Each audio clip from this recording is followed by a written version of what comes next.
예, 레위기의 주제는 여호와께 성결입니다. 레위기 1장부터 16장까지는 제사법과 정결 의식을 통해서 부정한 우리가 하나님께 나아갈 수 있는 길을 말씀하고 있습니다. 그리고 이제 17장부터 27장까지는 그렇게 해서 하나님의 백성이 된 자들이 이제 어떤 삶을 살아야 하는지에 대해서 말씀하고 있습니다.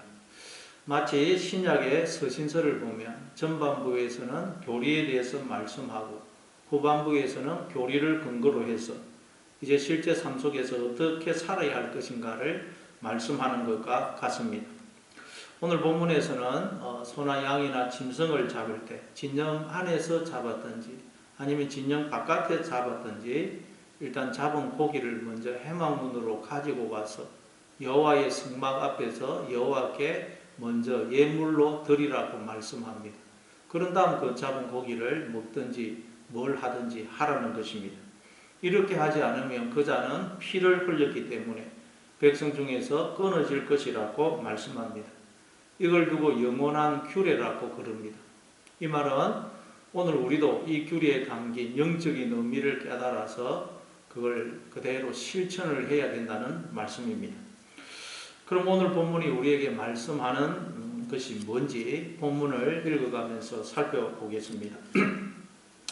레위기 17장 1절부터 4절입니다. 여호와께서 모세에게 말씀하여 이르시되 아론과 그의 아들들과 이스라엘의 모든 자손에게 말하여 그들에게 이르기를 여호와의 명령이 이러하시다 하라. 이스라엘 집의 모든 사람이 소나 어린 양이나 염소를 진영 안에서 잡든지 진영 밖에서 잡든지 먼저 회막문으로 끌고 가서 여호와의 성막 앞에서 여호와께 예물을 드리지 아니하는 자는 피 흘린 자로 여길 것이라. 그가 피를 흘렸은즉 자기 백성 중에서 끊어지리라. 하나님께서 모세에게 말씀하시기를 아론과 그의 아들들과 이스라엘 모든 자손들에게 말하라고 그러십니다. 그러니까 이 규례는 이스라엘 모든 백성들이 지키고 행해야 될 것이라는 의미입니다. 오늘 우리 모두가 하나님 백성된 우리 모두가 지키고 행해야 할 규례라는 뜻입니다. 그럼 하나님의 백성된 우리 모두가 지키고 행해야 할 규례는 무엇입니까? 소나 양이나 염소를 진영 안에서 잡았든지 아니면 진영 밖에서 잡았든지 그것과 상관없이 잡은 고기는 먼저 회막문으로 가지고 와서 여호와의 성막 앞에서 여호와께 먼저 예물로 드리라는 것입니다. 그런 다음 그걸 먹든지 뭘 하든지 하라는 것입니다. 그 당시 짐승을 잡았던 이유는 제물로 바치기 위해서이든지 아니면 식용으로 사용하기 위해서였습니다. 그리고 짐승을 잡는 장소는 그 진영 안에서 잡든지 아니면 짐승을 진영 바깥으로 데리고 가서 거기서 잡든지 그렇게 했습니다. 그러나 어디서 잡았던 그 잡은 짐승은 먼저 회막문으로 가지고 와서 여호와의 성막 앞에서 여호와께 예물로 드려야 됩니다. 그런 다음 먹든지 뭘 하든지 해야 됩니다. 만약 이렇게 하지 않으면 그는 피를 흘렸기 때문에 백성 중에서 끊어질 것이라고 말씀합니다. 피는 생명을 상징합니다. 따라서 피를 흘렸다는 말은 영적으로 죽은 자라는 의미입니다. 따라서 피를 흘렸기 때문에 백성 중에서 끊어진다는 말은 하나님과의 관계가 단절되어 죽은 자라는 말이에요.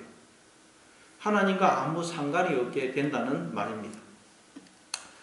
여러분, 이 규례가 오늘 우리에게 주는 영적인 메시지는 무엇입니까? 로마서를 보면 1장부터 11장까지는 오직 믿음으로 의롭다함을 받는다 하는 교리에 대해서 말씀합니다. 그리고 12장부터는 이제 믿음으로 의롭다함을 받아 하나님의 백성이 된 자들이 어떤 삶을 살아야 하는지에 대해서 말씀합니다. 그럼 이제 믿음으로 의롭다함을 받아 하나님의 백성이 된 우리는 이제 어떤 삶을 살아야 합니까?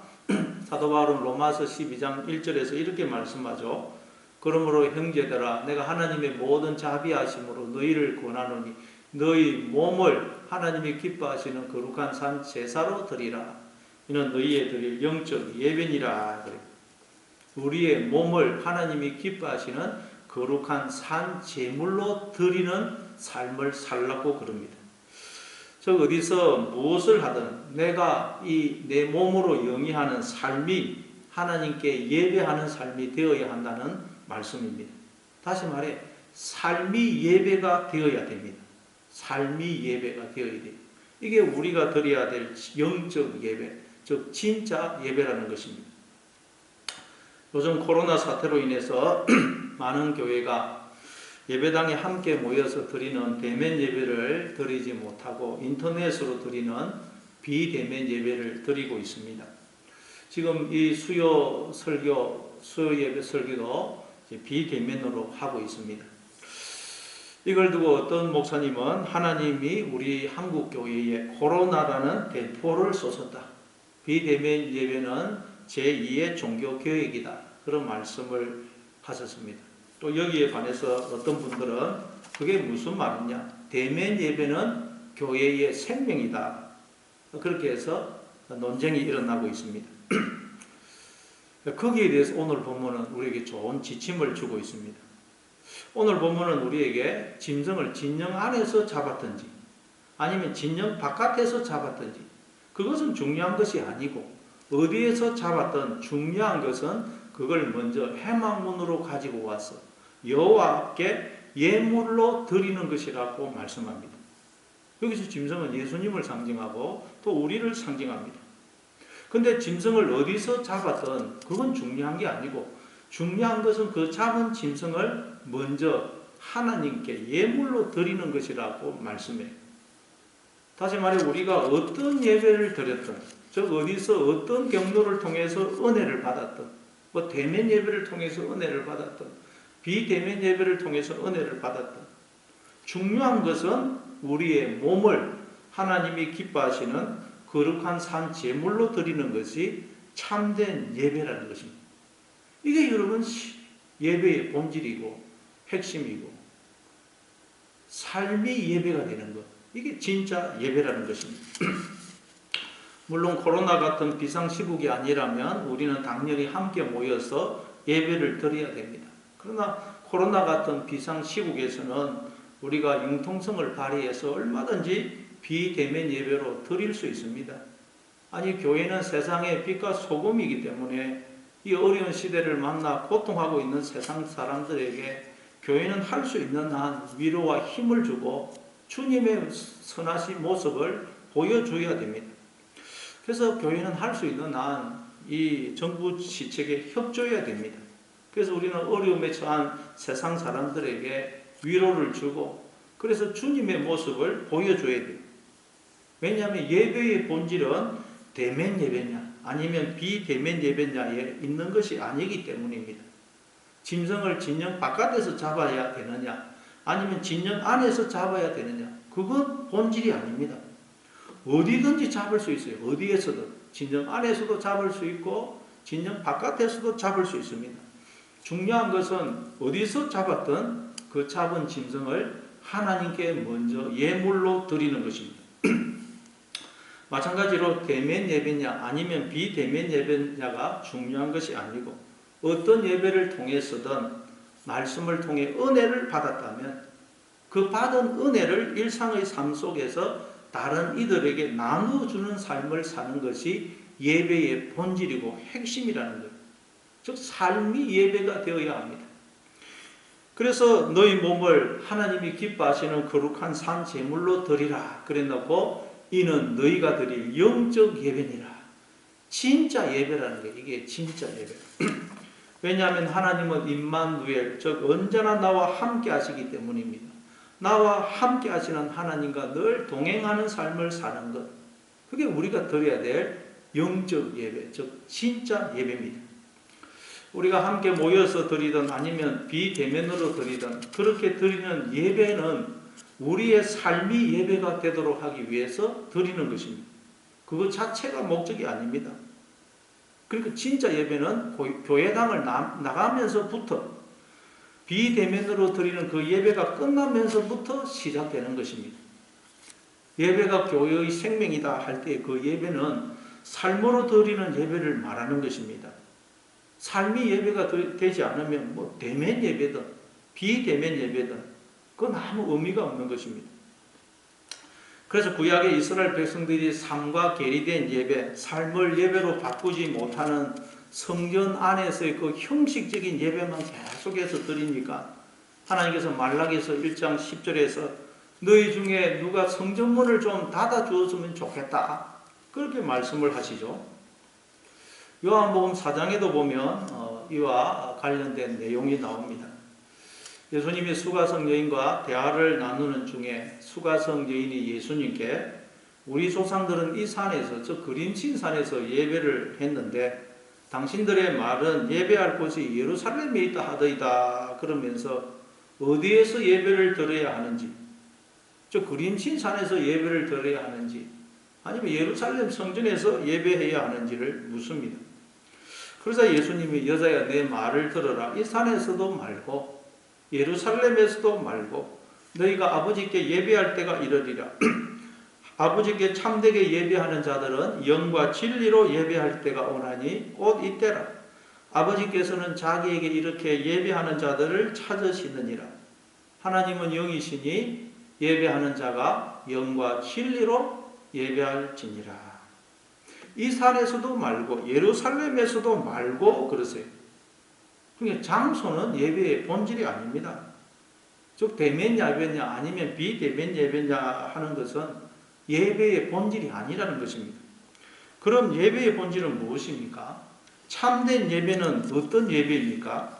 하나님은 영이시기 때문에 영과 진리로 예배하는 것, 이게 예배의 본질이고 참된 예배라는 것입니다. 하나님은 영이시라는 말은 하나님은 어디든지 계신다는 것입니다. 내가 어디에 있든지 하나님은 거기에 나와 함께 하십니다. 따라서 언제나 나와 함께 하시는 하나님과 동행하는 삶을 사는 것, 진리를 따라 사는 것, 성령의 인도함을 받는 삶을 사는 것, 그게 우리가 드려야 될 진짜 예배라는 것입니다. 고린도 교회에서도 이와 비슷한 그런 문제가 있었죠. 그 당시 시중에서 유통되던 고기는 먼저 우상에게 바쳐진 고기였습니다. 그들은 그 당시 항상 짐승을 잡으면 먼저 그들이 섬기던 우상에게 제물로 바친 다음 그걸 시중에 유통을 했어요. 그래서 고린도 교회 성도들 사이에 논쟁이 일어났습니다. 어떤 사람들은 시중에서 유통되는 고기는 우상에게 바쳐진 고기이기 때문에 먹으면 안 된다라고 했습니다. 반면 어떤 분들은 이 세상에 우상이, 즉 하나님 외에 다른 신이 어디에 있느냐, 그러니 먹어도 아무 상관이 없다라고 했습니다. 그래서 이 둘 사이에 다툼이 일어났습니다. 여기에 대해서 사도 바울은 뭐라고 말씀합니까? 고린도전서 8장 9절에 보면 음식은 우리를 하나님 앞에 내세우지 못하나니 우리가 먹지 않는다고 해서 더 못 사는 것도 아니고 먹는다고 해서 더 잘 사는 것도 아니니라. 그런즉 너희의 자유가 믿음이 약한 자들에게 걸려 넘어지게 하는 것이 되지 않도록 조심하라. 고기를 먹느냐 안 먹느냐 하는 건 중요한 것이 아니라는 거예요. 믿음이 강한 사람이 볼 때는 고기 먹어도 되는 게 되죠. 그러나 그건 중요한 것이 아니라는 거예요. 중요한 것은 내가 가진 자유가 다른 사람을 넘어지게 해서는 안 된다는 거예요. 중요한 것은 덕을 세우는 것이라는 것입니다. 믿음이 강한 사람의 입장에서 볼 때는 우상에게 바쳐진 고기라고 해서 못 먹을 이유가 하나도 없습니다. 그런데 이런 믿음이 없는 사람 앞에서 고기를 먹게 되면 믿음이 약한 사람은 그런 내 모습을 보고 시험에 들 수 있습니다. 우상에게 바쳐진 고기를 먹으면 결국 우상 숭배하는 것과 마찬가지인데 믿음이 좋다고 하는 저분이 어떻게 저럴 수가 있나? 저분의 신앙은 엉터리구나. 아니 저분이 이렇게 오랫동안 믿어온 기독교가 저분을 변화시키지 못하는 것을 볼 때 기독교 신앙이 엉터리 모양이다. 이렇게 시험에 들고 믿음을 잃어버릴 수도 있습니다. 그래서 사도 바울은 뭐라 그럽니까? 고린도전서 8장 13절에서 그러므로 만일 음식이 내 형제를 실족하게 한다면 나는 영원히 고기를 먹지 아니하여 내 형제를 실족하지 않게 하리라. 중요한 것은 여러분 내 신념, 내 자유가 아니고 형제를 실족하지 않게 하는 것이라는 겁니다. 형제를 세우는 것, 그것이 중요하다는 거예요. 그걸 위해서라면 얼마든지 내 자유를 제한하겠다는 거예요. 그걸 위해서라면 고기 영원히 안 먹겠다는 것입니다. 그래서 고린도전서 10장 31절에서 결론적으로 이렇게 말씀합니다. 그런즉 너희가 먹든지 마시든지 무엇을 하든지 다 하나님의 영광을 위하여 하라. 그러니까 우리 성도에게는 먹느냐 마시느냐 그것 자체가 중요한 것이 아니라는 것입니다. 중요한 것은 무슨 목적으로 먹고 마시느냐 하는 것입니다. 우리가 삶을 살아가면서 하는 모든 일, 학교에 들어가고 취직을 하고 결혼을 하고 사업을 하고 자녀를 낳아 키우고 하는 모든 일도 마찬가지입니다. 그걸 왜 무슨 목적으로 하느냐가 중요한 것입니다. 무슨 목적으로 하라고요? 모든 것을 하나님의 영광을 위하여 하라는 것입니다. 하나님의 영광을 위하여 하는 것. 즉 우리의 삶이 예배가 되어야 한다는 말씀입니다. 마태복음 25장에도 보면 예수님이 오른편에 있는 자들에게 내 아버지께 복받을 자들이여 나와 창세로부터 너희를 위하여 예비된 나라를 상속받으라. 내가 줄일 때에 너희가 먹을 것을 주었고 목마를 때에 마시게 하였고 나그네 되었을 때 영접하였고 헐벗을 때에 옷을 입혔고 병들었을 때에 돌보았고 옥에 갇혔을 때에 와서 보았느니라 그랬어요. 그러니까 의인들이 주여 우리가 어느 때에 주께서 줄이신 것을 보고 음식을 대접하였으며 목마르신 것을 보고 마시게 하였나이까 어느 때에 나그네 되신 것을 보고 영접하였으며 헐벗으신 것을 보고 옷 입혔나이까 어느 때에 병드신 것이나 옥에 갇히신 것을 보고 가서 배웠나이까 그러죠. 그때 예수님이 내가 진실로 너희에게 이르노니 너희가 여기 내 형제 중에 지극히 작은 자 하나에게 한 것이 곧 내게 한 것이니라. 반대로 왼편에 있는 자들에게 저주를 받을 자들아 나를 떠나 마귀와 그 사자들을 위하여 예비된 영원한 불에 들어가라. 너희는 나한테 이렇게 안 했다. 그러니까 그들이 우리가 언제 주님이 그럴 때 안 했습니까? 그래서 주님께서 이 지극히 작은 자 하나에게 하지 아니한 것이 곧 내게 하지 아니한 것이니라 말씀해요. 주님이 어디 계십니까? 우리가 만나는 일상 속에서 만나는 그 사람들 속에 주님이 계시다는 거예요. 그래서 누구를 만나든지 그에게 주님께 하듯 하는 것. 이게 여러분 우리가 드려야 될 진짜 예배라는 거예요. 진짜 예배. 이게 영과 진리로 하나님을 예배하는 것입니다. 오늘 5절부터 7절입니다. 그런즉 이스라엘 자손이 들에서 잡던 그들의 재물을 회막문 여호와께로 끌고 가서 제사장에게 주어 화목제로 여호와께 드려야 할 것이요 제사장은 그 피를 회막문 여호와의 제단에 뿌리고 그 기름을 불살라 여호와께 향기로 냄새가 되게 할 것이라. 그들은 전에 음란하게 섬기던 수염소에게 다시 제사하지 말 것이니라. 이는 그들이 대대로 지킬 영원한 규례니라. 이스라엘 자손들이 들에서 잡은 그들의 제물을 먼저 여호와께 화목제로 드리라고 말씀합니다. 그리고 제사장은 그 피를 제단에 뿌리고 그 기름을 불살라 여호와께 향기로운 냄새가 되게 하라고 말씀합니다. 이거 역시 우리의 삶이 하나님께 드려지는 예배의 삶이 되어야 함을 말씀합니다. 우리의 삶이 하나님과 동행하는 삶이 되어 하나님께 향기로운 냄새가 되어야 됩니다. 우리가 하나님께 향기로운 냄새가 되면 그때 우리의 존재와 삶이 이제 하나님의 냄새가 되어서 상처받고 절망에 빠져 있는 자, 죽어 있는 자들을 위로하고 치유하고 살려내게 되는 것입니다. 이게 우리가 드려야 될 참된 예배, 진짜 예배입니다. 그래서 7절에 보면 전에 음란하게 섬기던 숫 염소에게 다시는 제사하지 말라 그래요. 이건 이스라엘 백성들이 애굽에 있었을 때 따라했던 풍속입니다. 다시 말해 이스라엘 백성들은 애굽에 있을 때에 하나님을 예배한 것이 아니고 숫 염소를 음란하게 섬기는 삶을 살았다는 말입니다. 이 말은 오늘 우리도 우리의 삶이 예배가 되지 못하면 숫 염소로 상징되는 나의 욕망이라는 우상을 섬기는 삶을 살게 된다는 말씀이에요. 여러분은 하나님을 예배하고 있습니까? 아니면 나의 욕망이라는 숫 염소를 예배하고 있습니까? 겉으로는 보면 잘 몰라요.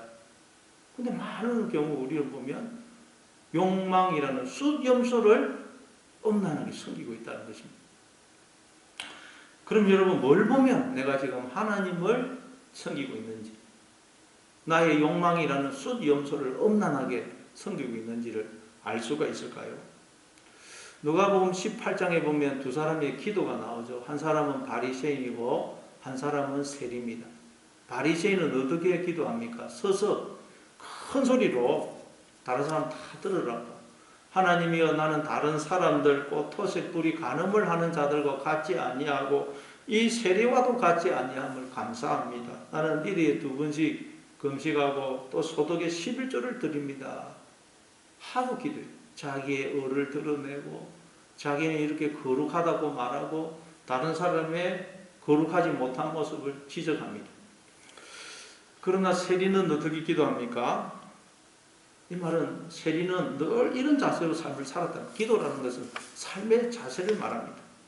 세리는 멀리 있어서 감히 눈을 들어 하늘을 우러러 보지도 못하고 가슴을 치면서 하나님이여 불쌍히 여기소서 나는 죄인이로소이다 하고 기도합니다. 예수님은 결론적으로 내가 너에게 이르노니 저 바리새인이 아니고 저 세리가 어렵다 하심을 받고 그의 집으로 내려가느니라. 무릇 자기를 높이는 자는 낮아지고 자기를 낮추는 자는 높아지리라. 여러분, 우리는 내가 거룩하다고 생각하면 이 바리새인처럼 자기를 드러내고 자기 의를 자랑하고 다른 사람의 거룩하지 못한 모습을 지적하고 정죄합니다. 그러면 전혀 삶이 예배가 되지 못합니다. 하나님과 상관없는 삶을 살게 되는 것입니다. 그러나 여러분, 우리는 하나님 앞에서 거룩하지 못합니다. 우리의 마음은 이 세상에서 가장 거짓되고 부패하지 않습니까? 그러기에 하나님 앞에서 늘 하나님, 저는 죄인입니다. 저는 거룩하지 못합니다. 저는 틈만 나면 저의 욕망이라는 숫염소를 엄나니 섬기는 자입니다. 그러니 저를 불쌍히 여겨 주옵소서, 저를 붙들어 주옵소서 하고 늘 주님만 바라보고 주님만 의지하고 주님만 붙들고 살고 있는지를 돌아보면 내가 예배의 삶을 살고 있는지 그렇지 않은지를 알 수가 있는 것입니다. 마지막으로 8절부터 9절입니다. 너는 또 그들에게 이르라. 이스라엘 집 사람이나 혹은 그들 중에 거류하는 거루민이 번제나 제물을 드리되 회막문으로 가져다가 여호와께 드리지 아니하면 그는 백성 중에서 끊어지리라. 이스라엘 백성이든지 아니면 그들 중에 거류하는 거루민이든지 상관없이 예배의 삶을 살면 그는 하나님의 자녀이지만 예배의 삶을 살지 못하면 그는 하나님과 아무 상관이 없게 된다는 것입니다. 그러니까 여러분, 하나님과 동행하는 삶을 사는 것, 그 삶이 예배냐 하는 것은 직분, 신앙의 연수, 성경을 얼마나 많이 아느냐 하는 것과는 아무 상관이 없다는 것입니다. 그리고 삶이 예배가 되지 못하면 그는 하나님과 아무 상관이 없는 자가 됩니다. 그러니 언제나 하나님, 저는 거룩하지 못합니다. 하나님이 붙들어 주지 않으시면 저는 나의 욕망이라는 숫염소를 엄란히 섬기는 자가 될 수밖에 없습니다. 그러니 불쌍히 여겨주시고 저를 도와주옵소서, 저를 붙들어 주옵소서 하고 늘 주님의 은혜와 도움을 구하며 주님을 붙드심으로 삶이 예배가 되는 여러분 다 되시기를 바랍니다.